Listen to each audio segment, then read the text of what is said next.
Student detail पढ़ा था। आज हम एम्प्लॉयज डिटेल की वर्ड्स गो थ्रू करते हैं। हमें एम्प्लॉयज डिटेल, कोई भी एम्प्लॉयज या वर्कर है उस पे काम करता है तो उसकी डिटेल्स हम कैसे निकालते हैं, या फिर एचआरए, टीएडीए, ये सब बेसिक कॉन्सेप्ट है। जैसे एचआरए ले लिया, एचआरए का मतलब होता है हाउस रेंट अलाउंसेस।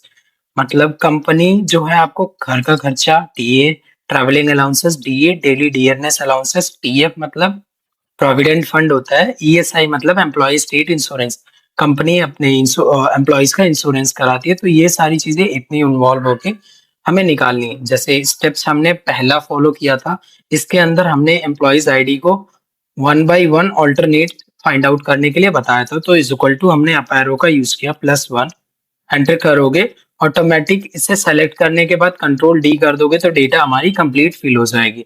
अब हमें एचआरए निकालना है, तो यहाँ पे हमारे एम्प्लॉयज का नाम दिया है, सिटी किस सिटी से बिलोंग करता है, डिपार्टमेंट क्या है उसका, डिपार्टमेंट कोड क्या है, उसके बाद डेजिग्नेशन और बेसिक सैलरी क्या है।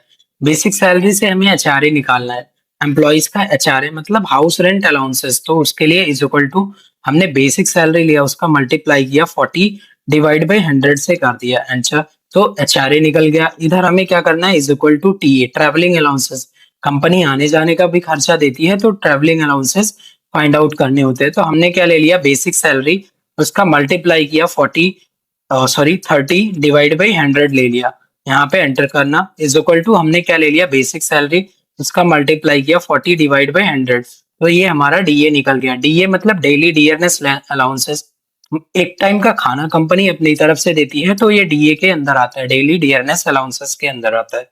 पीएफ के लिए इज इक्वल टू हमने क्या ले लिया, बेसिक सैलरी, उसका मल्टीप्लाई किया 12.5% या डिवाइड बाई 100 भी कर सकते हो आप, आंसर किया। यहाँ पे हमने क्या ले लिया, ईएसआई, हमने बेसिक सैलरी लिया, उसका मल्टीप्लाई किया 2% से, आंसर कर दिया, तो ये ईएसआई निकल गया। अभी ग्रॉस सैलरी के लिए इज इक्वल टू हमने इन चारों का सम कर देना है, जो हमें रॉ डेटा मिल रही है वो ग्रॉस के अंदर जाएगी, टीए प्लस डीए, इन चारों का सम करके हम ग्रॉस सैलरी निकाल सकते हैं। फिर नेट सैलरी के लिए is equal to gross minus PF deduct होता है माइनस ईएसआई, ये दोनों हमारी वैल्यूज डिडक्ट होके नेट सैलरी कैलकुलेट करके ऑटोमेटिक ये वैल्यूज को दे देते हैं।